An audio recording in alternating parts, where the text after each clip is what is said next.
Which color matrix should you use on the Canon R5 Mark II? Canon has added their cinema line of custom picture profiles to the Canon R5 Mark II.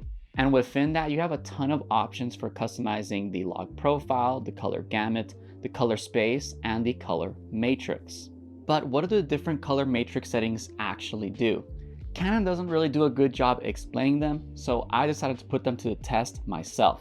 So in this video, I'll be comparing all the color matrix settings from neutral, video production, and video to see what the differences are and make a recommendation on which one you might want to use. Hi, my name is Bruno Pozo. I'm a commercial filmmaker in Bend, Oregon, and I make weekly videos on filmmaking technique, gear reviews, and how to make money with your camera.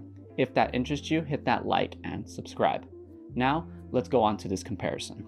For this test, I borrowed my friend's color checker to more scientifically compare the differences between these color matrices. So I shot the color checker in each profile, and then in post, I drew a little mask around it, and I took a screenshot of its vector scope. That way we can see what it's exactly doing to every single color channel. So without further ado, let's go over the results.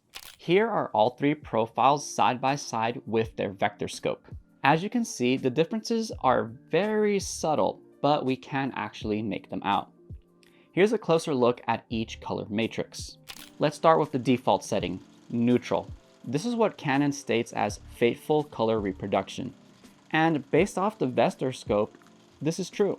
This vector scope has the most balanced vector scope out of the three options. And by balanced, I mean that each color channel has exactly the same length. And if anything, it might have a slightly stronger yellow channel than the rest, but that doesn't really show up visually. Based on the length of the vector scopes, this option has decent saturation on each channel. Now let's see video production. Canon states this as cinematic color reproduction. In the vector scope, it has roughly the same level of saturation as neutral had, but it has a slight change in its vector scope shape. We get much less blue, cyan, and green saturation with a tad less yellow than neutral, but it actually has more saturation in the magenta channel. The added saturation on the magenta is really nice on skin tones, and I think that's also why they might reduce the channels of blue and green. But that's just my speculation. Finally, let's see how video performs. Canon states this as color reproduction with contrast for broadcast TV. And out of all the options, this one has the least saturation and contrast. Its vector scope, as you can see, is shorter than the rest, indicating that it has less saturation. And when you compare the images side by side, you can see it's ever so slightly less contrasty as well. I'm not entirely sure why this is useful for broadcast, but if you shoot broadcast, maybe you can let us know why in the comment section below. Based on these results, which settings should you choose? I think this will all depend on what your needs and preferences are. Personally, I think video production does look somewhat the best, quote unquote. I think straight out of camera, even though it's a very subtle difference, the magenta and skin tones are a little more pleasing, but I also am tempted to do more neutral because I love how faithful it actually is. The fact that it's not necessarily changing the saturation of any of the colored channels, I think also makes it so that you can actually adjust those colors in post to your liking. I typically like to avoid letting the camera make those decisions for me, so I might start experimenting with neutral again, but all my videos for the last 6 to 8 months with the R5 Mark II have been done in video production.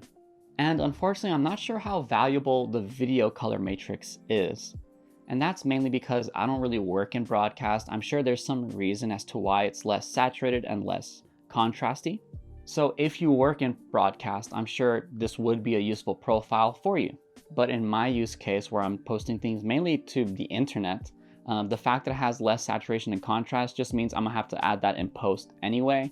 And going back to my rule of making the decision myself versus letting the camera make a decision, I suppose video is another decent option for that.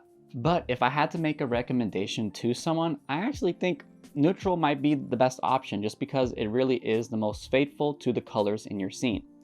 And so you won't be confused when you pull the footage back into your computer and things look ever so slightly off from how it was in real life. And in fact, this is what the default setting is when you get the Canon R5 Mark II and you open up any of the preset custom picture profiles. But What do you think? Which color matrix do you shoot in and why?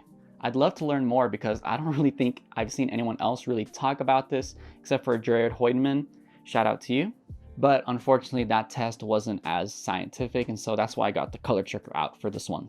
If you want to learn more about shooting video and especially taking advantage of C-Log 2 on the Canon R5 Mark II, you can check out my guide on that here. Thank you so much for watching all the way until the end. I appreciate every single one of you who do. And if you have any more questions about the Canon R5 Mark II, leave them down below and I might make a future video on it. I'll see you in the next video. Peace.